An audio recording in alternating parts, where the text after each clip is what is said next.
बिस्मिल्लाहिर्रहमानिर्रहीम।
तो ऐसा ऑर्गेनिज़म या ऐसा सेल जिससे हम लोग जो हैं जीन लेते हैं, जीन को ले लिया जाता है, उस सेल को या उस ऑर्गेनिज़म को हम लोग क्या कहेंगे?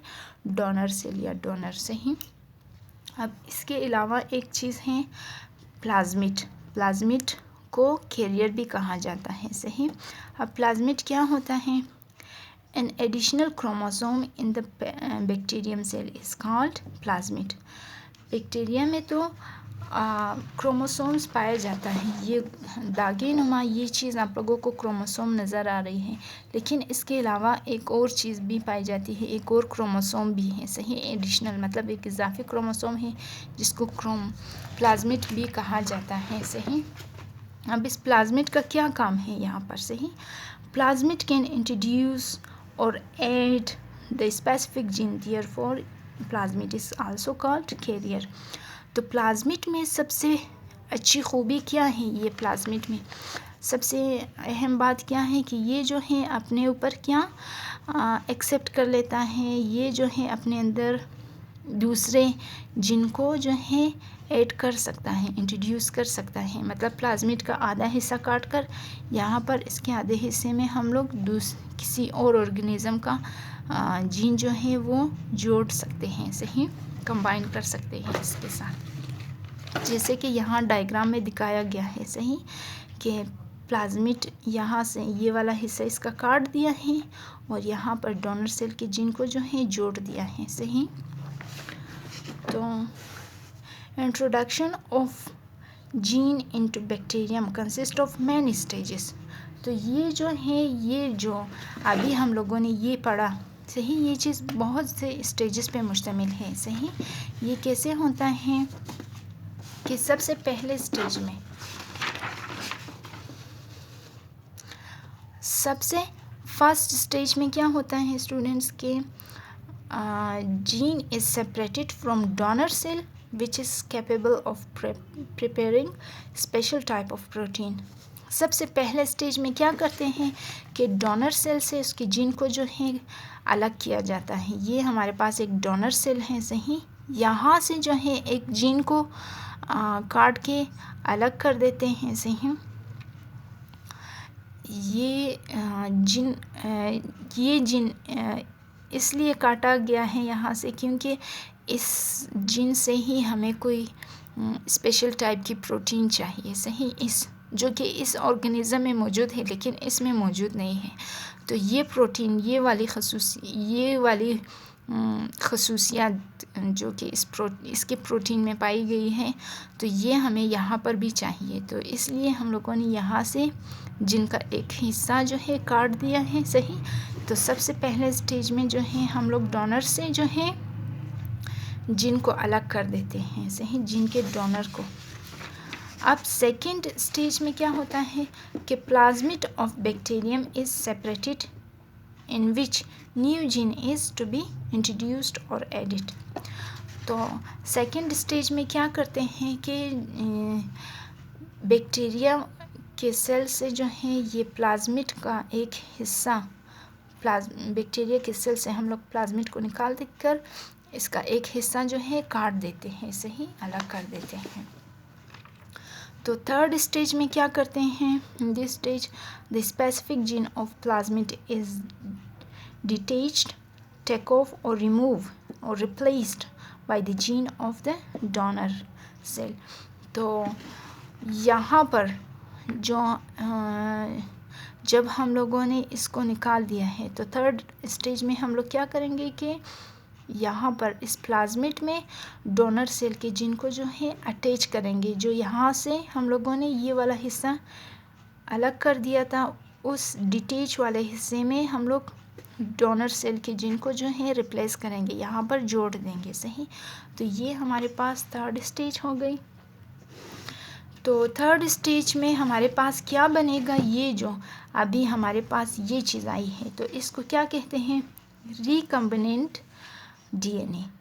The attached gene with the plasmid is called recombinant DNA. ये अभी डोनर की जीन जो प्लाज्मिड के साथ अटैच हो गई है, तो इस वाले फॉर्म को हम लोग क्या कहेंगे? Recombinant DNA. इसके बाद फोर्थ स्टेज में the recombinant DNA is introduced or added into the bacterium where this start production of a specific protein. जो हमारे पास ये recombinant DNA था, इसको हम लोग बैक्टीरिया के अंदर इंट्रोड्यूस करते हैं, इंजेक्ट करते हैं, सही, दाखिल करते हैं, इंटर करते हैं.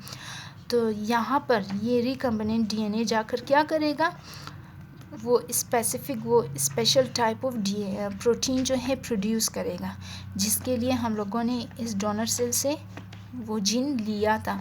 वो जीन क्या करेगा कि यहाँ पर एक स्पेशल टाइप का जो कि इस यहाँ पर मौजूद था, वो उस किस्म की प्रोटीन यहाँ पर भी प्रोड्यूस करेगा, डेवलप करेगा, सही. तो फोर्थ स्टेज में ये चीज़ होती है. फिर यहाँ पर जो कि अब इसको यहाँ पर हम लोगों ने दाखिल किया है, इसी बैक्टीरिया के अंदर जो रिकम्बिनेंट डीएनए हम लोगों ने दाखिल किया है, इंट्रोड्यूस किया है, इसको क्या कहते हैं, इस वाले बैक्टीरिया को जेनेटिकली मॉडिफाइड बैक्टीरियम भी कहा जाता है, सही. इस वाले बैक्टीरिया को जेनेटिकली मॉडिफाइड बैक्टीरियम भी कहा जाता है. वो क्यों? क्योंकि इस बैक्टीरिया के अंदर हम लोगों ने क्या किया है, इसमें जो है न्यू जीन को इंटर किया है, introduction of new gene into the bacterium DNA. हम लोगों ने बैक्टीरिया के डीएनए में क्या किया है कि न्यू जीन को इंटर किया है, जो कि क्या करता है, विच ब्रिंग्स जेनेटिक अल्ट्रेशन. ये जो है बैक्टीरिया के अंदर एक जेनेटिकली एक तब्दीली लाती है, सही, एक अल्ट्रेशन लाती हैं. उसके नतीजे में जो है उसी वजह से जो हम लोग इसको जेनेटिकली मॉडिफाइड बैक्टीरियम कहते हैं, सही. जिसको शॉर्टकट हम लोग कैसे शो करते हैं, डिनोट करते हैं, कैपिटल जी और एम से, सही. GM मतलब जेनेटिकली मॉडिफाइड बैक्टीरियम, सही. अब स्टेज 5 में क्या होगा, सही. The genetically modified bacterium increases its population by cell division. तो ये जो है जब जेनेटिकली मॉडिफाइड बैक्टीरियम हो गया है, तो ये आहिस्ता आहिस्ता अपनी तादाद कैसे इंक्रीज़ करेगा, सेल डिवीज़न के ज़रिए से ही. ये सेल मज़ीद आगे डिवाइड होता जाएगा और इनकी तादाद इंक्रीज़ होती जाएगी. तो हमारे पास लास्ट में क्या आएगा, वो प्रोटीन या ऐसे करैक्टरिस्टिक्स जो हमें चाहिए थे, सही, जिसके लिए हम लोगों ने ये जेनेटिक इंजीनियरिंग की है, जिससे एक जीन को काट कर दूसरे जीन में हम लोगों ने जोड़ दिया है. तो ये introduction of gene into bacterium, सही.